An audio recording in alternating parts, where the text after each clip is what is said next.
বাংলাদেশের মাটিতে কিন্তু পা রেখেছেন তারেক রহমান। তবে তিনি ইতিমধ্যেই কিন্তু পৌঁছে গেছেন সিলেটের ওসমানী আন্তর্জাতিক বিমানবন্দরে। সেখানে ইতিমধ্যেই তাকে বহনকারী বিমান বাংলাদেশ এয়ারলাইন্সের 202 ফ্লাইটটি কিন্তু অবতরণ করেছে। এর মধ্যে দিয়েই কিন্তু সব প্রতীক্ষার অবসান হলো। গণতন্ত্রের বাহক, গণতন্ত্রের সংগ্রামের নায়ক যে তারেক রহমান কিন্তু বাংলাদেশের মাটিতে পা রেখেছেন, তিনি ইতিমধ্যে পৌঁছেছেন। তবে সিলেটে 10 থেকে 20 মিনিটের যাত্রা বিরতি দেওয়া হবে আমরা জানতে পেরেছি সংশ্লিষ্ট সূত্রে। এরপরই কিন্তু রাজধানী ঢাকার শাহজালাল আন্তর্জাতিক বিমানবন্দরের উদ্দেশ্যে বিমানটি ছেড়ে আসবে।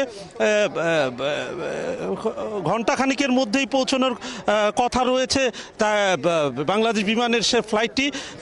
এর মধ্যে কিন্তু সর্বোচ্চ নিরাপত্তা ব্যবস্থা কিন্তু নিশ্চিত করা হয়েছে। এখানে সবাই কিন্তু প্রস্তুত বিমানবন্দর, প্রস্তুত নেতাকর্মীরা।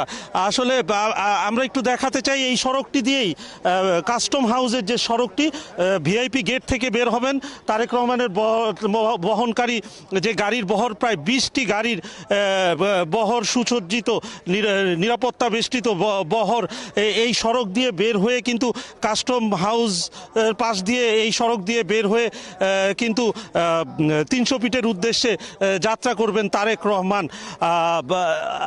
সর্বোচ্চ নিরাপত্তা বেষ্টনী তৈরি করা হয়েছে।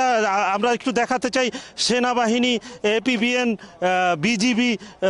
বিজিবি কয়েক স্তরে কিন্তু 5 থেকে 7টি স্তরে কিন্তু নিরাপত্তা বলয় তৈরি করা হয়েছে। সর্বোচ্চ নিরাপত্তা নিশ্চিত করা হয়েছে। সেই মহেন্দ্রক্ষণ কিন্তু আর মাত্র কিছুক্ষণ কিন্তু সে অপেক্ষায় রয়েছে সবাই। এই মুহূর্তে বিমানবন্দর সড়কে কিন্তু আছেন। বিমানবন্দর সড়কে হাজার হাজার নেতাকর্মী, উৎসুক জনতা কিন্তু জড়ো হয়েছেন এরই মধ্যে তারেক রহমানকে এক পলক দেখার জন্য।